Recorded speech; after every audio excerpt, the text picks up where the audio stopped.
The following programme contains descriptions of real-life violence that some viewers may find distressing.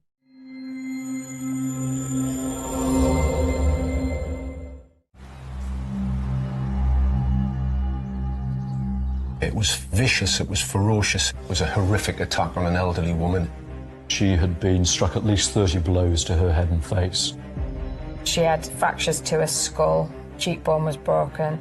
It's at times hard to fathom how another human could do that to another human. Attacked in her own home and killed. The town was shocked. He was deemed to be the most dangerous man in Britain. He was on the run and he was desperate. The number one priority was to locate him and catch him as quick as we could. He was a real risk to the public.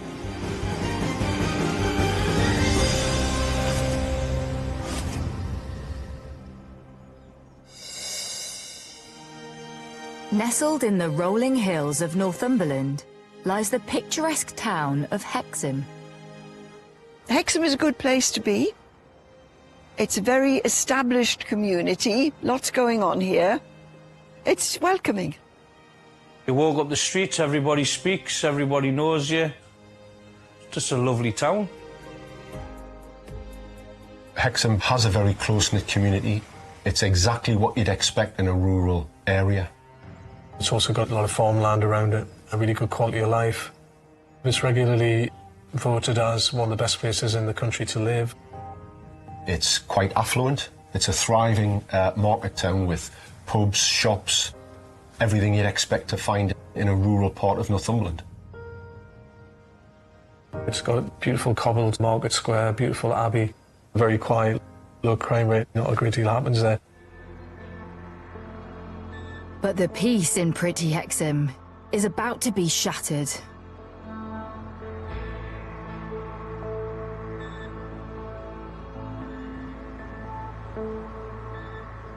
We received a call from a member of the public in Newcastle city centre, which was probably 30 miles from Hexham. The member of the public had been walking through one of the streets in the centre of Newcastle and had found a handbag on the top of a public bin on the side of a pavement.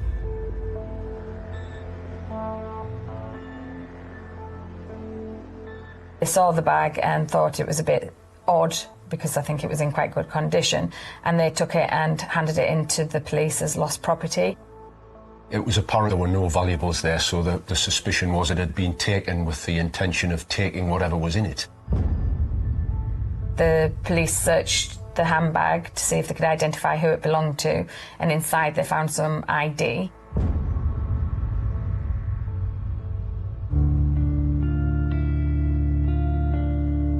The ID was in the name of 77-year-old Hexham pensioner Judith Richardson.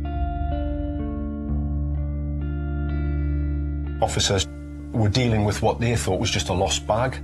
The police in Newcastle got in touch with the police in Hexham, and the police in Hexham went around to the home of Miss Richardson to explain to her that her property had been found. When the officers got to Hexham and called at Judith's address, they were expecting to find someone who would answer the call and probably say that the bag had been stolen. But when police knock, there's no answer. With concerns about Judith's age, they decide to gain entry. When they got in, they found Judith dead in the hallway of her flat.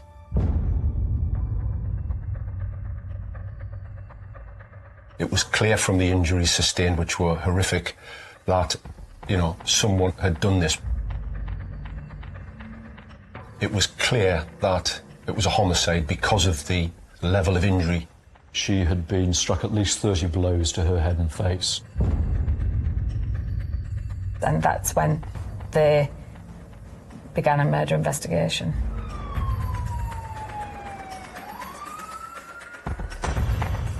I was head of the CID for Northumbria Police at that time. The senior investigating officer that was conducting the investigation at that point came to see me and briefed me about the occurrence. This was a completely random attack. We were simply presented with a body in the passageway of a house. We didn't have any idea at that time who the offender was.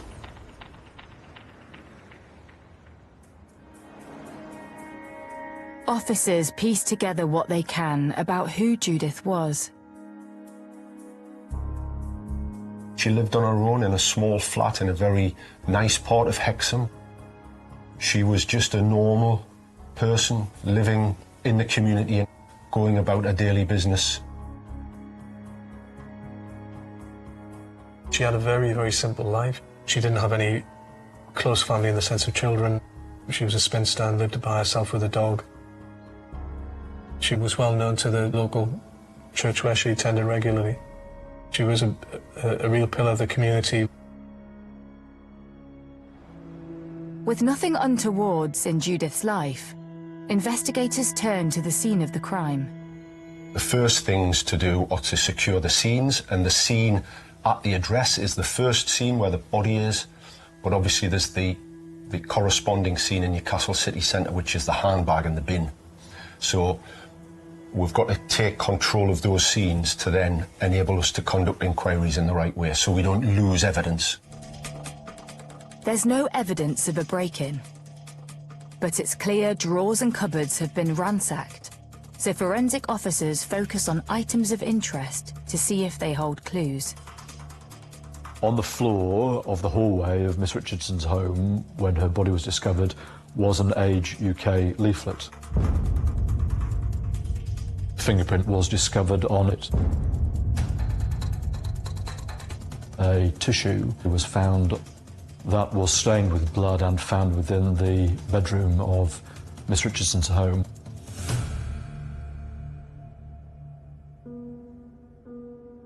While the tissue and the leaflet are sent to the lab for tests, Judith's body is carefully removed and examined by a pathologist.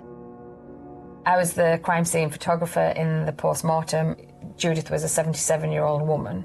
Reminded me of my grandma a little bit, and the attack was so severe it is at times hard to fathom how another human could do that to another human.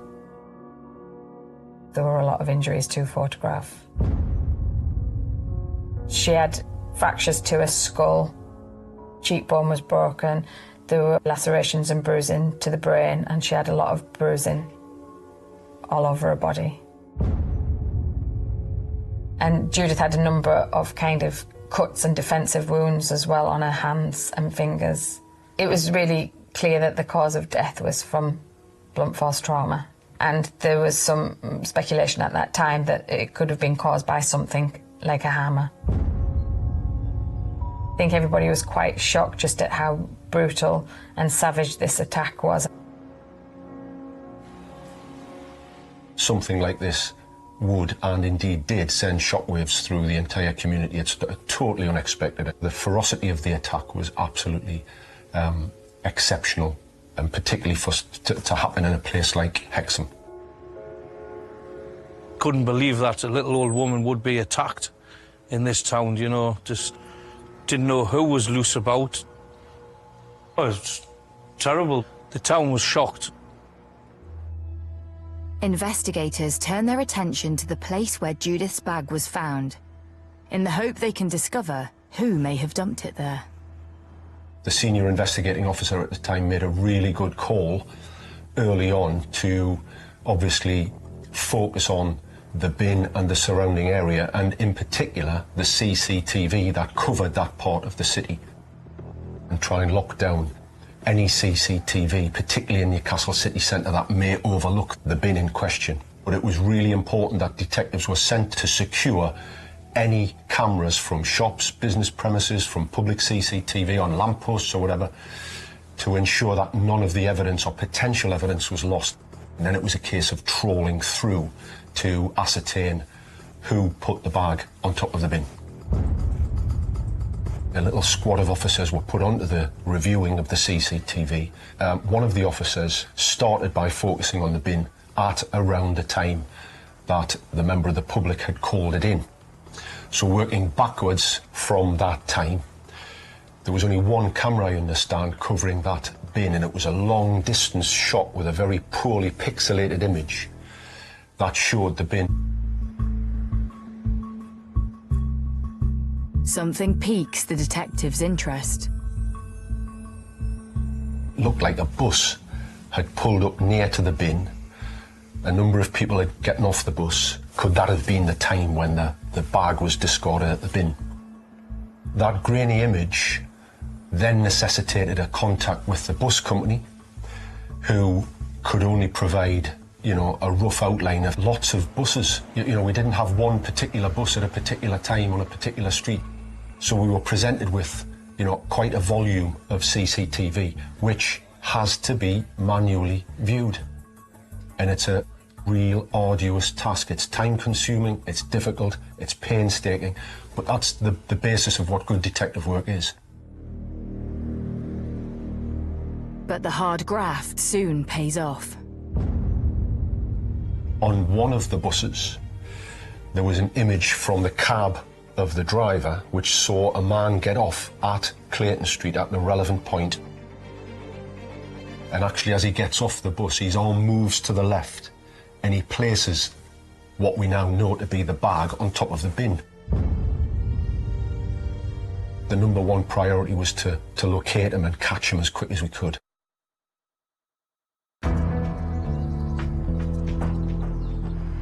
In Hexham, Northumberland, 77-year-old Judith Richardson has been found bludgeoned to death in her own home. CCTV has been uncovered showing a man getting off a bus in Newcastle and placing Judith's handbag on a bin. Police need to retrace their suspect's steps to track him down urgently.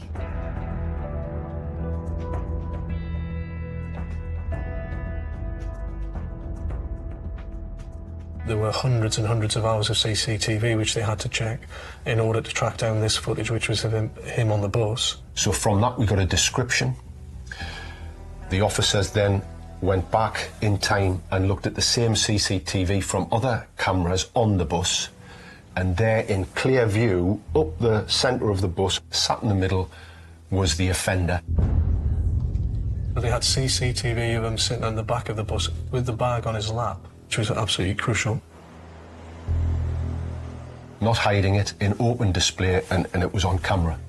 So that gave us the clue that he's probably the man that's committed this crime. From there was a huge amount of work went on. One, backtracking on the bus to see where he'd come from, but two, to follow through where had he gone after depositing the bag. Now that necessitated several cameras in the city centre to be cross-referenced and cross-checked, but we had a description from the clear imagery off the bus of this individual wearing a green shirt. And it was on different cameras on a different street that this individual was spotted going into a jeweller's shop.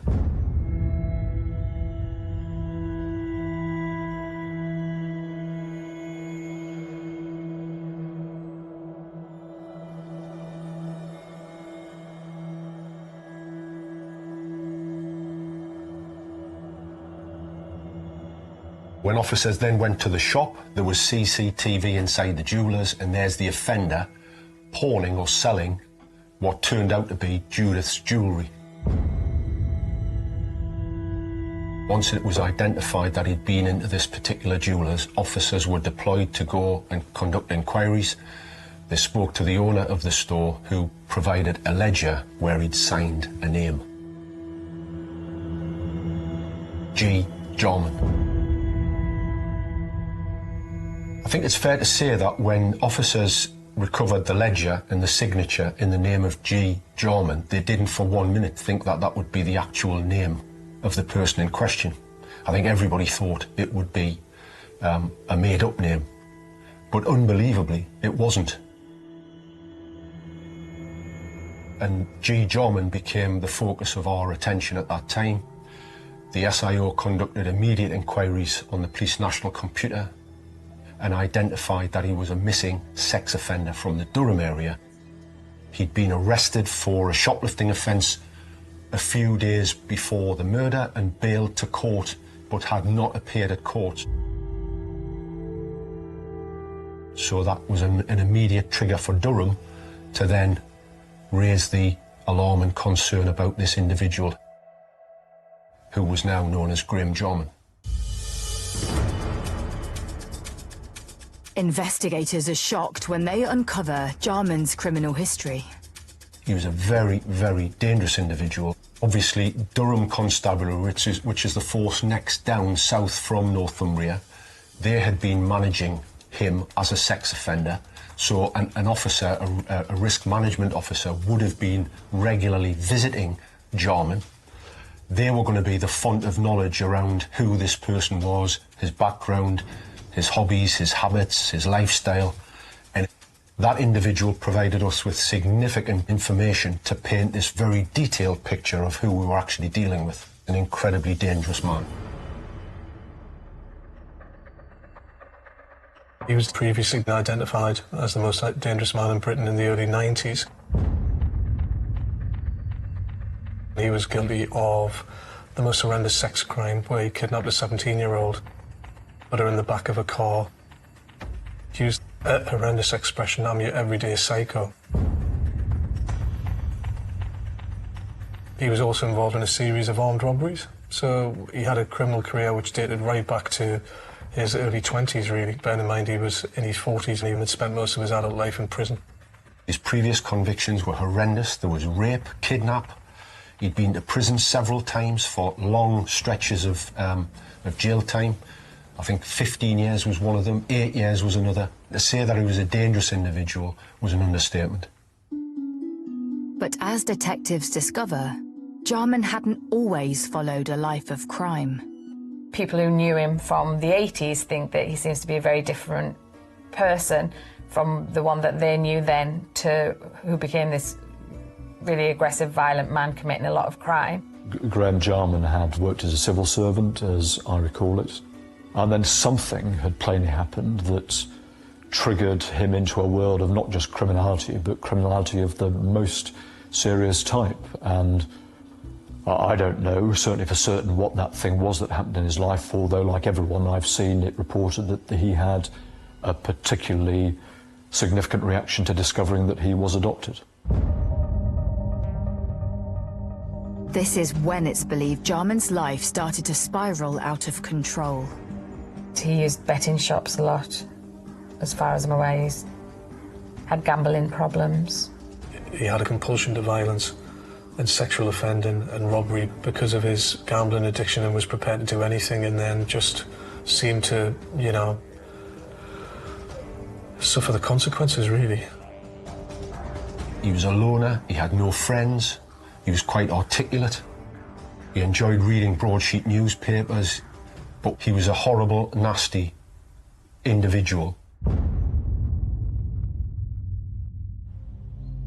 But police need to link Jarman with the place where Judith was killed, Hexham.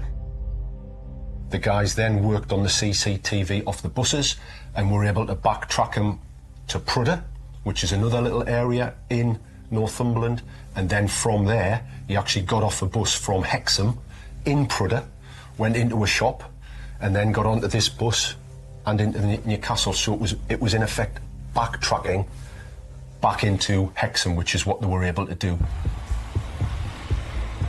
To track Jarman's movements in Hexham, investigators speak to businesses with CCTV.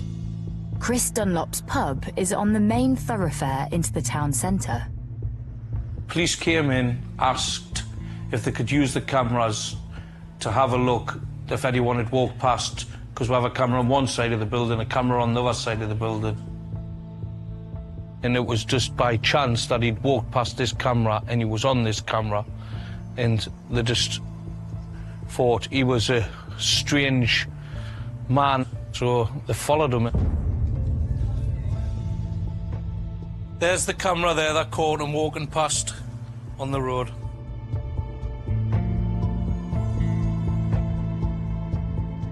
What we've been able to pull together from the compilation of the CCTV is that Jarman had indeed come to Hexham on the 17th. He'd stayed overnight in a guest house on the first night. On the second night, he apparently had slept rough somewhere in Hexham. And on the day of the murder, the Friday the 19th, he'd been seen walking up and down various locations in the centre of Hexham. I think that the CCTV put him in Hexham observing elderly women. From what's known now, potentially looking for victims, for targets. And I know that there was CCTV of him leaving a hardware store in Hexham and Judith was entering. Police now have a link between Jarman and the murder victim. But that's not all. In the period before the killing of Miss Richardson, he was caught on CCTV walking towards her home. And in the period after her killing, he was captured by the same camera walking away from her home. Round about the same time that we received an update from the forensic services saying that we received a forensic hit on a fingerprint that had been found on an Age UK form that had been left in Judith's house. And that fingerprint also matched the name Graham Jarman. Also, his DNA was found on a tissue that was blood-stained within the bedroom at her home where she had been attacked. In the meantime, there's been another big development. A hammer was found in a Aldi plastic carrier bag. It was found on the wall of one of the neighbours. The hammer was examined and DNA was discovered on it. Blood and hair found on the head of the hammer matches the DNA profile of none other than Judith Richardson. But Graham Jarman's whereabouts are unknown. Once we come to terms with the fact that we've got a really serious offender with a background that is just unbelievably violent and aggressive and whose mental state is such that, you know, he's been described as a psychopath, it's absolutely imperative to get a hold of the individual. So we had to try and track him down. To protect the public, he had to be captured very, very quickly.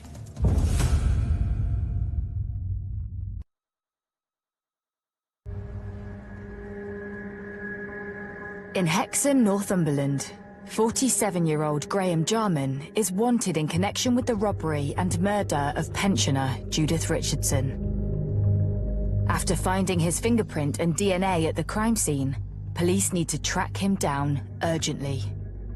Jarman's mother tells detectives he hasn't been seen at their home in Consett, County Durham, for weeks. I know that he lived with his mother at the time of the murder. It was quite a curious relationship in the sense that she gave him money to spend. His mother controlled him to a great degree and stopped him from, presumably, to stop him gambling everything away. But it also became apparent that she'd left in the weeks preceding to go and visit family. So his source of income had been lost. She'd spent his allowance because of his gambling habits. And Jarman had actually stolen from his own mother. He'd taken a DVD player and sold it, and then when he realised the mother was coming back, that was his switch to say, time for me to leave. And that's when he started the offending. Investigators launch a manhunt. They need to retrace their suspect's steps after he pawned Judith's jewellery in Newcastle. He was followed on CCTV, getting into a taxi which we believe went to Gosforth, which is an area at the north of Newcastle, and his whereabouts thereafter were unknown. He would jump on buses and travel all over the area, but his background and his previous offending meant that this was really #1 priority for primarily northeast forces. The first priority really was to come up with a press strategy, which then meant speaking to the media, getting the message out, identifying who he was with photographs and imagery that we had to get the public to be the eyes and ears for the police. Journalists and reporters from all over the northeast are enlisted to help.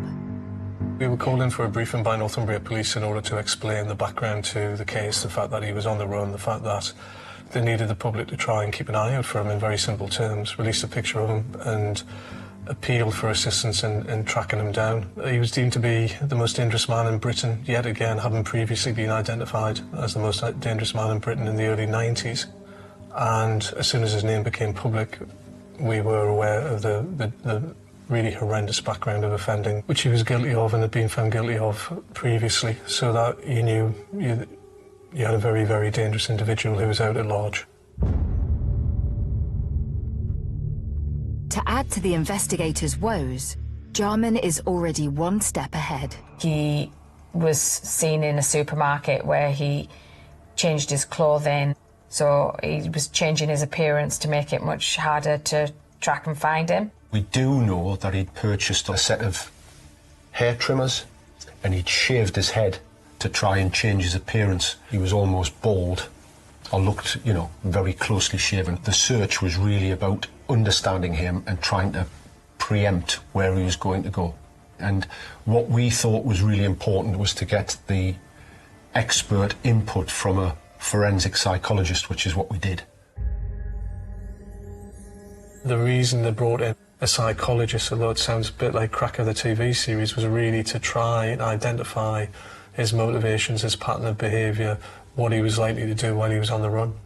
That psychologist came up to Durham and assisted with us, and we spent hours with that individual poring over who Graham Jarman was. He was able to paint this picture of the sort of mindset. He classed him as a psychopath plus. The psychologist tried to identify what he might do next.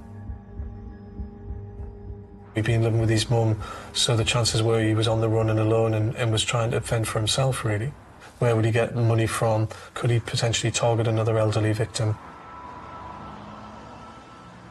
The psychologist was then able to build and draw and come up with a really detailed offender profile of Jarman, which didn't only look at his history, but almost got into his head and his mindset of what he'd be thinking, what he'd be concerned about, what he'd be planning. And from that fed into our strategy for press releases to the public. When we were asking the public, rather than just saying, this guy's wanted, please tell us if you see him, we had to provide something more, and we were able to do that. The profile indicated that he was transient. He would travel on public transport, in particular buses. He would go into bookmakers to place his bets, if he had any money, that was. He liked going into libraries where he would sit and read. So this all had to be passed out to the public to try and get them to engage and be really vigilant.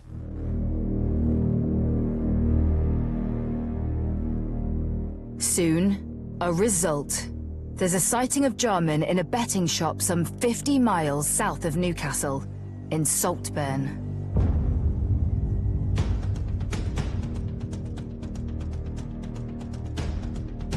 Then, 2 days later, he's found on CCTV entering a supermarket 20 miles west, in Yarm.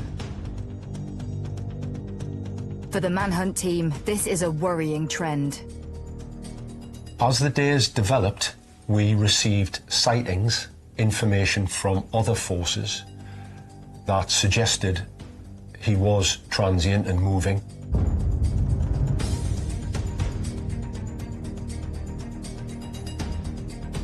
He'd gone as far south as Cleveland, and we had sightings in Stockton and other places in and around that area, which brought Cleveland police into the mix.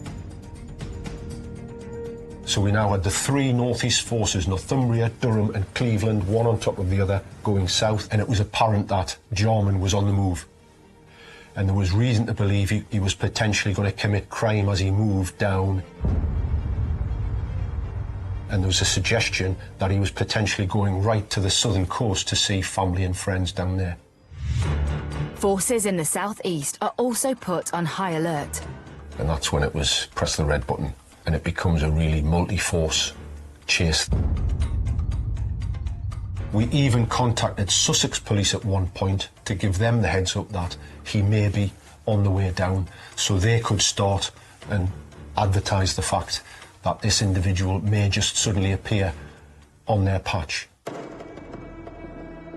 There was information put out that people and the public should not approach him.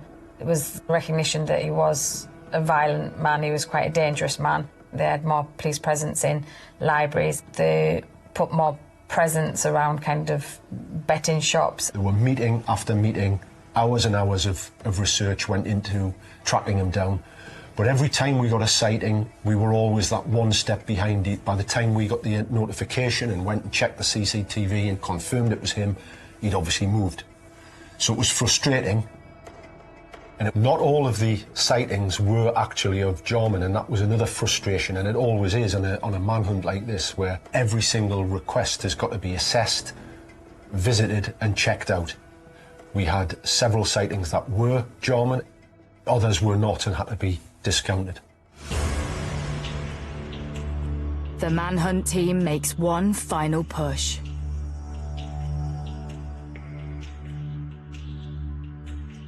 We took the decision to really ramp up the media engagement and appeals to the public. And I took the lead on that in terms of conducting a number of interviews. I'm appealing directly to the public and indeed to Mr. Jarman to give himself up. I think I did about 14 individual interviews with different media outlets, local news, TV, newspapers, radio stations, to push this message and really go for it in a big way to try and get that message loud and clear to the public. We need to speak to him as a matter of urgency. Days later, news comes in from Yorkshire.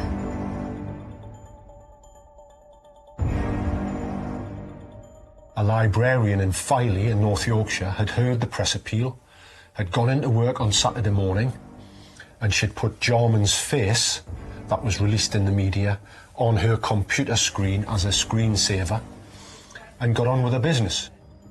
And she was walking around the library that particular morning when, lo and behold, there's an individual sat reading a newspaper in front of her, and she realised it was Jarman, the very person we were looking for. Obviously aware of the fact that he was dangerous, but aware of the fact that this fugitive was in her midst, she did exactly the right thing, immediately got in touch with police, kept an eye on him to make sure he wasn't going anywhere, and not give away any kind of suspicion at all, which is obviously crucial in that context. 2 local bobbies turned up. I was sat in Filey Library, just minding my own business, and I was just sat there, and then the police came in. I was wondering what was going on, and it turns out that they were after the man that was sat next to me on the computer. It was actually terrifying, to be honest. He gave a cock and bull story about it not being him. They called in their more experienced sergeant who took none of it. And he just stood up and went quite quietly, to be fair. He didn't kick off, didn't do anything, he just got up and left. They promptly arrested him on suspicion of murder.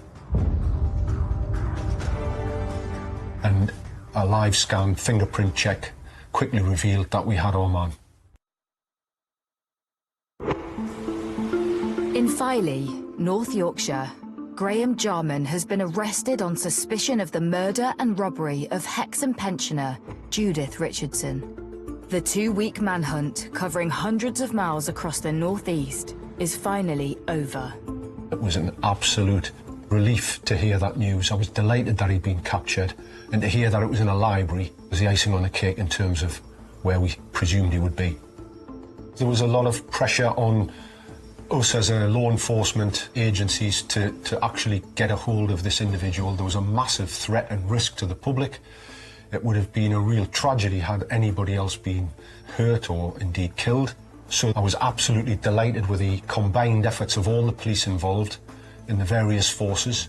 But I've also got to say that was just half of the story. Catching him was one thing, but building a case against him was the real issue. Arrangements would have been made for Northumbria officers to go down to Filey, pick him up and transport him back to Northumbria, where obviously the SIO and his team progressed with interviews.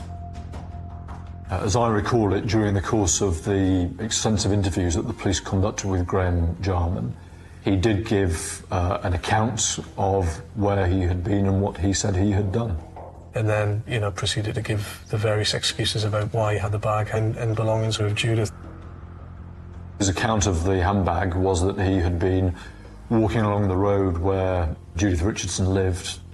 He claimed that he'd simply been outside of Judith's property and saw the handbag lying on the wall and had picked it up, claiming that the real killer must have left it.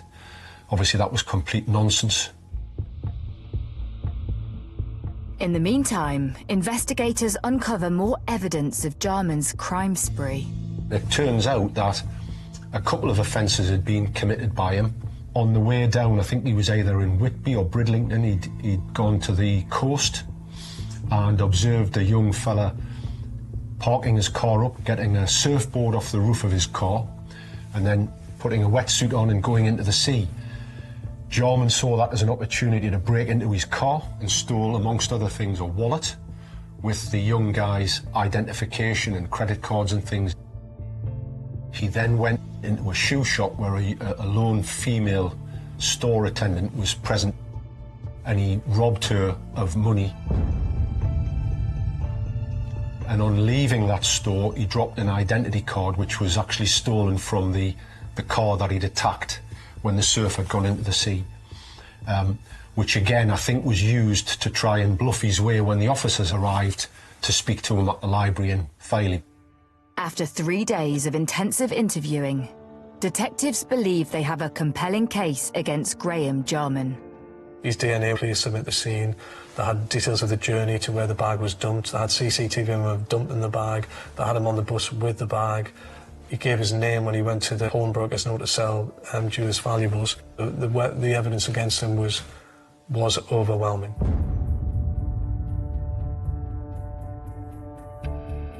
The SIO and the team put the case to the CPS, and Jarman was charged with Judith's murder. Paul Greene KC is appointed to represent Jarman in court. I have a clear recollection of my first meeting with Graham Jarman. What struck me about him was that he was plainly an intelligent individual and a clear-thinking individual who had his own ideas about his own case. So he certainly didn't present to me as an everyday psychopath. If you hadn't known what he had done in the past and what he was accused of doing, you wouldn't have guessed. He was straightforward, and certainly I didn't find him at all a difficult person to deal with. But at all stages, Graham Jarman denied that he was responsible for the murder of Miss Richardson and made clear that he intended to have a trial.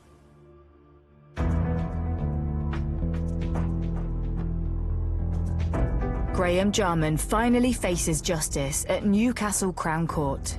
He pleads not guilty to the murder of Judith Richardson. He sits in court and he doesn't give away anything when the evidence is being outlined, because the jury are there, and obviously be aware of the fact that the jury are watching him, because they tend not to show any emotion for obvious reasons.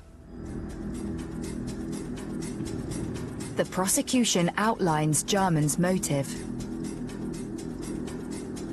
He was a gambling addict. He didn't have much money to his name. The assumption is that he was simply looking for a victim in order to try and get a source of money, really.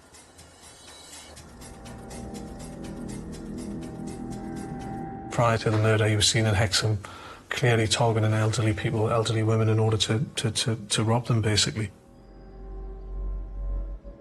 But the prosecution sets out how Jarman clearly has violence in mind. The CCTV played an important part in tracking him, leaving Beals, it's called, where he'd actually stole the hammer from.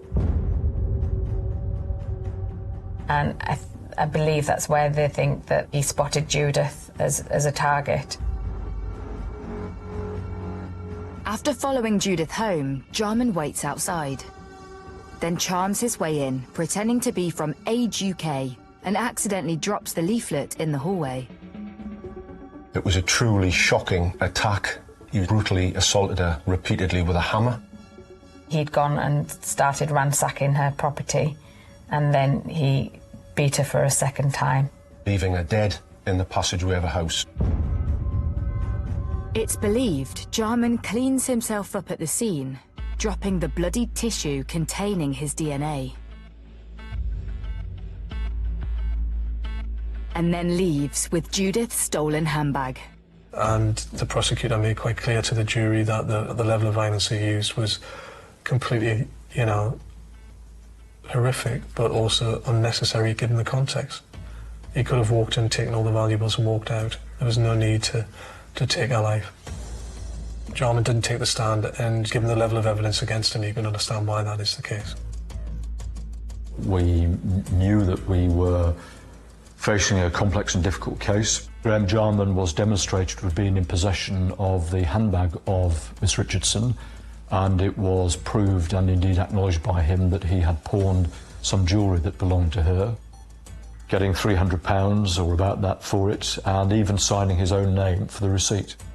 Also, part of the case against him at trial was that he had changed his appearance in the period after the killing of Miss Richardson, to which his response was, "I'm a shoplifter and I regularly change my appearance so as to reduce the prospect of being detected for that crime."